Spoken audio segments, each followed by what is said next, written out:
L'autre religion ouralienne, après celle des Finnois, c'est celle des Magyars, ce qui s'appelle la Magyar Válasz, la religion native hongroise. Cette religion, évidemment, est un polythéisme classique avec de grandes figures divines. C'est un panthéon qui est un petit peu compliqué à comprendre dans un premier temps. Il y a d'abord le dieu céleste qui a plusieurs noms. Un de ces noms, c'est Isten, qui désigne d'ailleurs par la suite le dieu chrétien.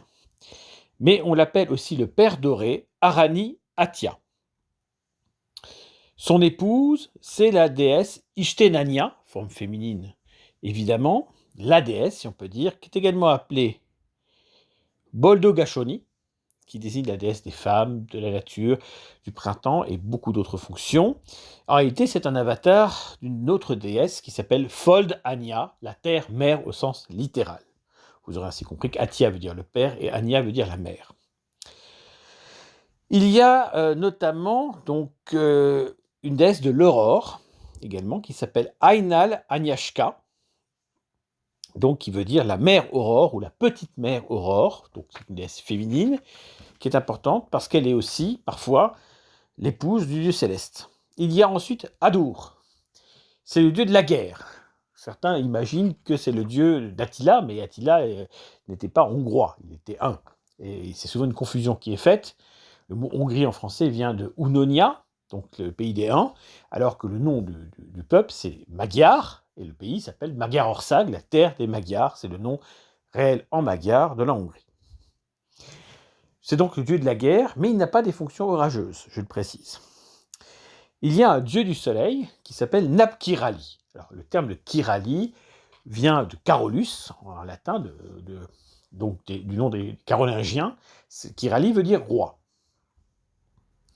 Napkirali est le roi soleil, au sens littéral. C'est le dieu du soleil, et son frère est Selkirali, qui est donc le dieu du vent.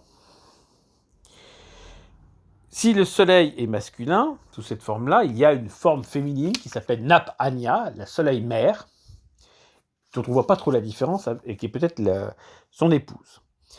La lune est masculine chez les Magyars, c'est Hold Atia, la lune père. Vous voyez, il y a beaucoup de pères et de mères dans cette équation. Il y a un dieu des enfers qui s'appelle Urdug, un dieu un petit peu mystérieux.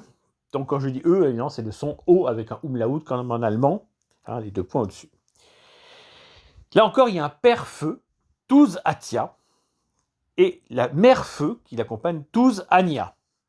Le père feu, visiblement, c'est un dieu forgeron, et le dieu du feu en général, et Tuz Anya serait une déesse du foyer, la partie féminine du feu. C'est une hypothèse. Il y a la même chose pour les divinités des eaux en général, Vis Atia, qui est on va dire l'eau sous forme masculine, et Vis Anya, l'eau sous forme féminine. Tout ça est un petit peu étrange et complexe. Vous voyez qu'on est face à une religion essentiellement des dieux comme incarnation du cosmos et des phénomènes atmosphériques. Vent, soleil, feu, lune, terre, ciel, aurore, etc. Des choses très classiques. Il y a un oiseau magique également, un oiseau guide qui s'appelle Turul, qui est une sorte d'aigle. C'est cet oiseau qui aurait conduit le peuple magyar à s'implanter en Pannonie, la terre dans laquelle ils se sont donc installés. La Pannonie, qui est donc une province romaine, peuplée à l'origine par des Indo-Européens de type pannoniens, qui sont proches des Illyriens sur un plan linguistique, donc des Indo-Européens des Balkans.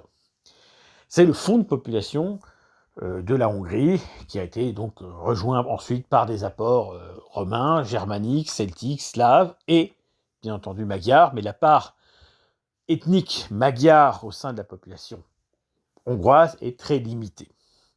Il y a eu aussi l'implantation des Huns, c'est vrai, et des Avars, qui sont des peuples asiatiques, mais qui n'ont pas fait souche.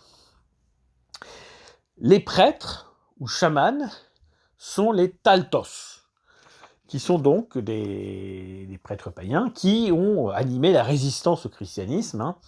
Le christianisme s'est répandu par le personnage de Étienne, qui est donc le nom chrétien d'un chef magyar. Et il y a eu des résistances à 2 reprises, en 1046, donc presque un demi-siècle après la christianisation officielle, et en 1060. C'est la révolte de Vata, puis de son fils Yann Vata, 15 ans après. Évidemment, révolte réprimée dans le sang, mais qui rappelle que la christianisation, y compris des Magyars, n'a pas été sans heurts. Il n'y a pas, à part la langue, beaucoup de différences d'ailleurs entre les Magyars et les autres Européens.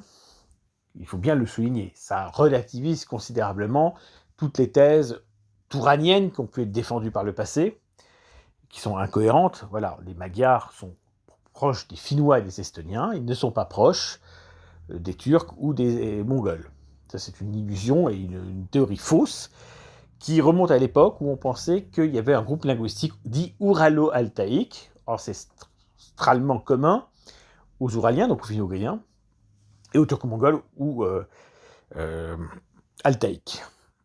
Cette théorie est abandonnée. En réalité, quand on y réfléchit bien, on se rend compte qu'il y a des parentés assez nettes entre langues indo-européennes et langues finno-ugriennes, notamment la racine smen, qui désigne l'homme, les Samis, les Finlandais Suomi, etc. Les Indo-Européens ont fait simplement tomber le S, qui est devenu men, ce qui a donné l'homme, manus, évidemment, man en anglais et en allemand. Voilà un petit peu d'étymologie que je profite de l'occasion. Donc voilà, Ixten et Ixtenania, donc qui veut dire, on voit bien la mère divine, c'est le couple primitif originel de ce panthéon. Rien de bien surprenant, un panthéon parfaitement traditionnel en Europe, qu'elle soit indo-européenne ou non indo-européenne, mais vous voyez simplement qu'il y a moins de figures, on va dire, allégoriques. On est vraiment sur un panthéon cosmique.